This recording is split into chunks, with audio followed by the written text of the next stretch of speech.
जिस दिन महाराष्ट्र सरकार ने राज ठाकरे को छुआ उसी दिन महाराष्ट्र सरकार पौधे मुंह गिर जाएगी। ये लिख लीजिए। मैं बिहार से हूं और मैं छाती ठोक के कहता हूं कि पूजनीय बाला साहब ठाकरे का मैं फैन हूं, था, रहूंगा।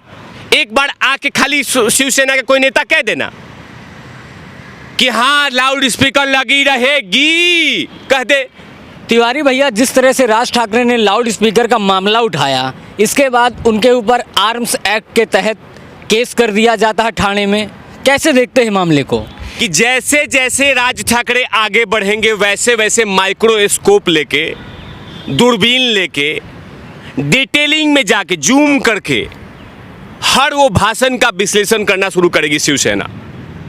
क्योंकि राज ठाकरे का स्टेटमेंट, बोलने की शैली, बात करने का तरीका वो पूजनीय बाला साहब ठाकरे जी से मैच कर रहा है। और मैंने रैली देखा था वो थाने में, अभी रिसेंटली में जो रैली किए थे उसमें मैंने देखा कि बहुत सारे अलग अलग लोग, प्रवक्ता, वहाँ पे बैठे बैठे लोग जो वहाँ के समर्थक हैं वो बोल रहे हैं कि हम ठगा महसूस कर रहे हैं अपने आप को, कि आप सेकुलर हो गए चंद लोगों के कारण। और अब ये हो रहा है कि एक तलवार भांज दिया तो उन पे कार्रवाई हो रही है आर्म्स एक्ट के अकॉर्डिंग। ओ बाप रे, कितना बड़ा गुनाह कर दिया राज ठाकरे ने। मैं तो रिक्वेस्ट करता हूं महाराष्ट्र सरकार से, एक बार छू के तो देख लीजिए। वो अंगार है राज ठाकरे। इस मामले को लेकर, जिस मामले को उन्होंने उजागर किया है, इस मामले को लेकर वो अंगार है। और जिस दिन महाराष्ट्र सरकार ने राज ठाकरे को छुआ उसी दिन महाराष्ट्र सरकार पौधे मुंह गिर जाएगी। ये लिख लीजिए। कहीं पे कोई गुनाह नहीं किया है, अभिनंदन होता है। मराठा मानुष के लिए तलवार रखना, किसी में भेंट करना, ये सब सम्मान की बात होती है। उन्होंने ना किसी पे चलाया, एक सम्मान होता है। मराठा मानुष उसको लेके घूमते हैं या चलते हैं या किसी को सम्मान के तौर पे देते हैं, अभिनंदन के तौर पे। जैसे शादी ब्याह में लोग बूके देते हैं, वैसे किसी मराठा मानुष एक दूसरे को सम्मान के तौर पे तलवार को देते हैं। इसमें कोई गुनाह नहीं है। ऐसे बहुत सारे नेता महाराष्ट्र में हैं जो अलग अलग रैलियों में उनको अपने नेता को वेट करते हैं। उसमें शरद पवार साहब भी होंगे, उद्धव साहब भी होंगे। लेकिन क्या किया जा रहा है? राज ठाकरे के पैरों में बेड़ियां डालनी है, उनको रोकना है। क्योंकि मैंने कहा है बहुत सारे विश्लेषण में कि अगर राज ठाकरे आने वाले कुछ दिनों में 6 से 7 रैली मुंबई में कर दिया तो शिवसेना की लुटिया डूबनी तय है। क्योंकि उन्होंने ठान लिया है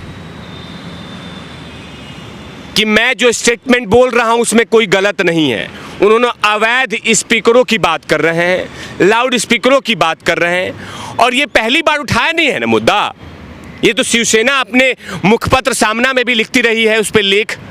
बट ये मुद्दा आज राज ठाकरे उठा लिए हैं तो आपको चुभन हो रही है, क्योंकि आप इस मुद्दे से भटक गए हैं शिवसेना।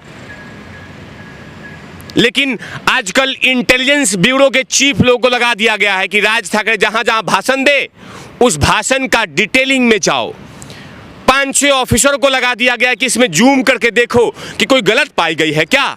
तो आज आर्म्स एक्ट, कल को ध्वनि प्रदूषण, कचरा प्रदूषण, वाहन ज़्यादा लेके आ गए, लाउड स्पीकर का वॉल्यूम ज़्यादा था, राज ठाकरे ने अच्छी क्वालिटी का चश्मा पहन लिया, उनके कपड़े कैसे अच्छे हो गए, इस तरह के विश्लेषण आएंगे आने वाले दिन में। इसमें कोई गलत नहीं किया है। पत्रकार महोदय सुनिए क्या हुआ है। अब जान चुके हैं राज ठाकरे, जिस तरह से उनको भीड़ का समर्थन मिल रहा है, मराठी मानुषों का समर्थन मिल रहा है, वो कहीं ना कहीं जान गए हैं कि अब मुझे जमकर बोलना है। अब बताइए, कुछ दिन पहले बहुत दुर्भाग्यपूर्ण बात हुआ कि शिवसेना के हेडक्वार्टर के सामने में मनसे के कुछ कार्यकर्ता हनुमान चालीसा का पाठ करते हुए जा रहे थे लाउड स्पीकर लगा के, तो उनको उठा लिया गया, उन पे केस लाद दिए गए। अरे हर जगह पे प्रार्थना होती है, कहीं पे कोई फंक्शन होता है, तो आप उनको नहीं उठाते हैं, और उठा लिए मन से कार्यकर्ता को, क्योंकि धीरे धीरे शिवसेना देख रही है कि अपना पांव पसारना शुरू कर दी है मनसे ने। अब वो तमाम लोगों के दिल तक पहुंचना चाहती है जो शिवसेना में रह के अपने आप को ठगा महसूस कर रहे हैं। लेकिन तिवारी भाई एक सवाल पूछता हूँ, राज ठाकरे ने 3 मई का अल्टीमेटम दिया है कि 3 मई से पहले मस्जिदों से लाउड स्पीकर हटा दो, नहीं मस्जिदों के सामने लाउड स्पीकर लगाकर हम हनुमान चालीसा पढ़ेंगे।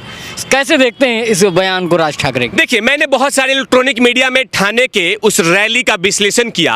अब मैंने देखा कि बहुत सारे इलेक्ट्रॉनिक मीडिया ने सवाल पूछे कि आप पे FIR अगर महाराष्ट्र सरकार करेगी तो क्या होगा, तो उन्होंने कहा कि हमें कोई दिक्कत नहीं है, राज ठाकरे साहब के लिए हम पे FIR हो, हमें कोई दिक्कत नहीं है। और महाराष्ट्र सरकार भूल जाती है, उद्धव साहब कहीं भूल गए हैं कि अगर राज ठाकरे का एक एक बयान का विश्लेषण कर ले वो, उन्होंने कहीं पे भी कोई गलत नहीं कहा है। उद्धव साहब को पता है कि अगर राज ठाकरे ने जो कमिटमेंट किया है, जो लकीरें खींची है, उसको सिर्फ एक ही आदमी मिटा सकता है, वो राज ठाकरे ही। अगर राज ठाकरे जो स्टेटमेंट दिया है, उसको स्टेटमेंट के पीछे सरकार पीछे नहीं कर सकती, राज ठाकरे को खुद हो सकते हैं, लेकिन समझ नहीं रही है। महाराष्ट्र सरकार किसी आवेश में ना आके ऐसी गलती कर दे जिससे उनको खामियाजा BMC के चुनाव में उठाना पड़े, क्योंकि कहीं ना कहीं वहाँ के मराठी मानुष जानते हैं। और मैंने देखा है बहुत सारे स्क्रीनों में, अभी देखा होगा रिसेंटली में राज ठाकरे जी का फोटो, बाला साहब जी का फोटो, दोनों फोटो को मैच करके और लगा दिया गया था शिवसेना के हेडक्वार्टर के बाहर। उस पर भी FIR हो गया। भतीजे नहीं थे क्या?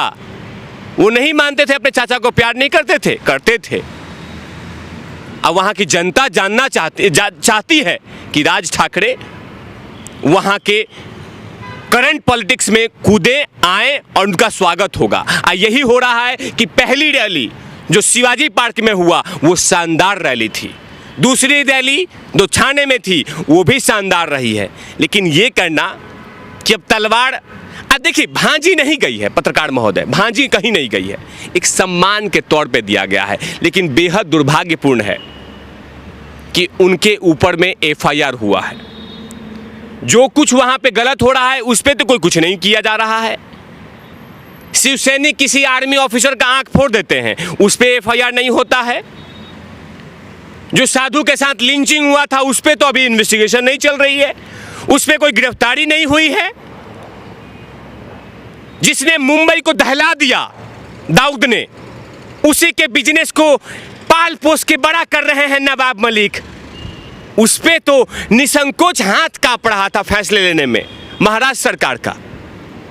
और आज राज ठाकरे ने एक तलवार क्या भेंट किया, उस पे FIR। अब तो प्रकांड पत्रकार हैं।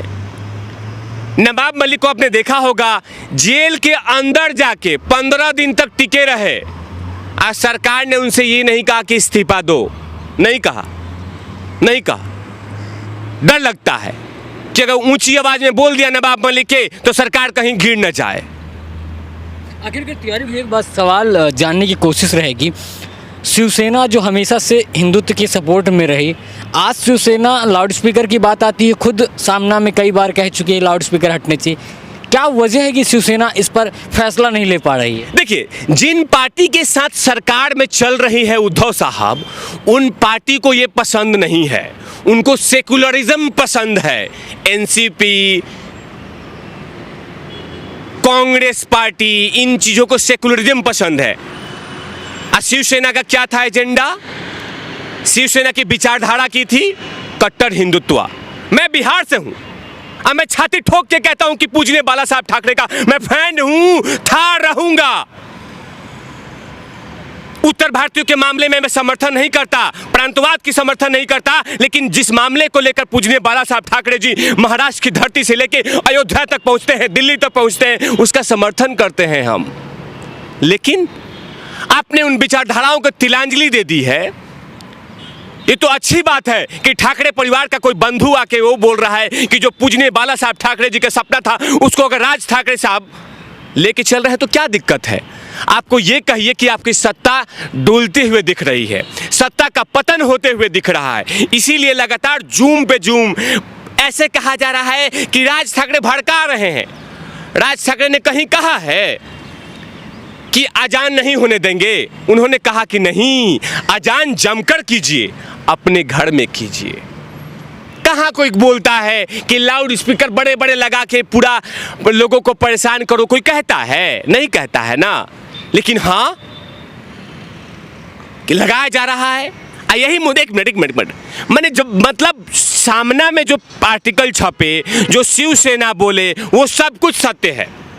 राज ठाकरे उस मुद्दे को उठा के अपने जुबान से बोल रहे हैं, अपने शैली से बोल रहे हैं, तो चुभन हो रही है। सिर्फ चुभन एक ही चीज का हो रहा है जनाब, एक चीज का, कि सत्ता खिसकते हुए दिख रही है, वोट बैंक खिसकते हुए दिख रही है। बहुत सारे नेता शिवसेना में हैं जो चाहते हैं कि पूजनीय बाला साहब ठाकरे के विचारधारा को आगे लेके चलिए। कोई है ऐसा, लेकिन वैसा नहीं मिल रहा है। फिर भी एक सवाल पूछ लेता हूँ। सोनू निगम है, उन्होंने कहा है कि लाउड स्पीकर बंद होना चाहिए। इससे पहले उन्होंने 2017 में भी कहा था। लेकिन एजाज खान हैं, उन्होंने कहा कि 50 साल के कान में ठिप्पी डाली हुई थी, आज बोल रहे हो। कैसे देखते हैं? अब बॉलीवुड के बड़े बड़े स्टार भी, सेलिब्रिटी भी इस पर कूद पड़े हैं। देखिए, अभी मैंने देखा कि बहुत सारे सेलिब्रिटी ने लाउड स्पीकर का समर्थन किया है, कुछ लोगों ने इसके अगेंस्ट में बोले हैं। जो एजाज प्याज जो भी कुछ है, ये बोल रहा है कि 50 सालों से कान में तेल डाल के सोए थे। हाँ, तेल डाल के सोए थे, अब तेल निकल गया है, अब बोलेंगे ना। तो चुभन क्यों हो रही है? चुभन क्यों हो रही है? तुम्हें दम है एजाज खान को, तो एक बार राज ठाकरे के खिलाफ कुछ बोल के दिखा दो। दम है तो कान में ठेपी, तेल, ये तमाम बातें कर रहे हो, बोल के दिखा दो एक बार। आपको डर लगता है ना। राज ठाकरे ने कहीं पे किसी धर्म के खिलाफत नहीं है, या सोनू निगम किसी धर्म के खिलाफत नहीं है, या मैं नहीं हूं, या आप नहीं है। लेकिन ये कहा जा रहा है कि सौहार्द खराब करने के लिए लगे हुए हैं, वो चाहे सोनू निगम हो, चाहे राज ठाकरे हो, या भारतीय जनता पार्टी हो, या आरएसएस हो। मतलब जो कुछ सही बात करे वो कहा जाता है कि सौहार्द खराब करने के लिए कोशिश कर रहे हैं। सौहार्द नहीं, ये सत्य बात है। एक बार आके खाली शिवसेना के कोई नेता कह देना कि हाँ लाउड स्पीकर लगी रहेगी, कह दे, नहीं कहेंगे। जानते हैं कि हमारा ही बयान है।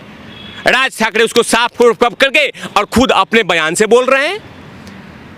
वो तमाम विचारधाराओं पे कपड़ा डाल रखी है शिवसेना, पूजनीय बाला साहब ठाकरे जी के विचारधाराओं पे कपड़ा डाल रखी है। राज ठाकरे साहब आए हैं और उस तमाम विचारधारा को हटा के अपने आप को बोले जा रहे हैं। इसमें दिक्कत कहाँ है? दिक्कत सिर्फ ये है कि 31 साल से काबिज बीएमसी खिसकते हुए नजर आ रही है। इंटायर महाराष्ट्र में मनसे का कुनबा बढ़ता हुआ दिख रहा है।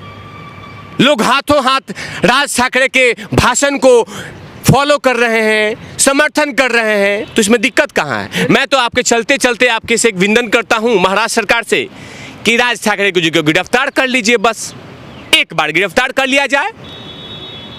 एफआईआर तो करवा लिया, गिरफ्तार करके दिखा दीजिए।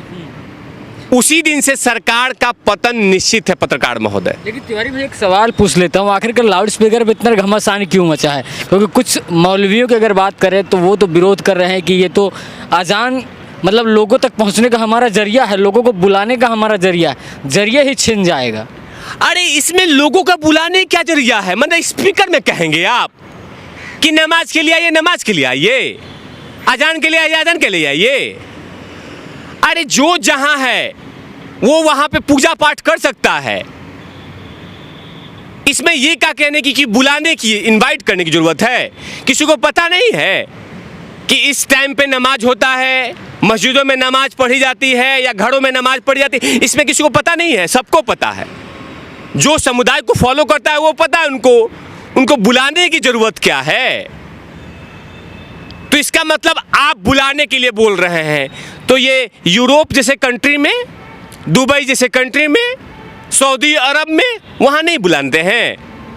आप ये कहिए कि जबरदस्ती आप अपने बातों को इम्पोज कर रहे हैं, जबरदस्ती आप थोपने की कोशिश कर रहे हैं। लेकिन ये जो भारत है, जो हिंदुस्तान है, इस पे आप कुछ थोप नहीं सकते हैं।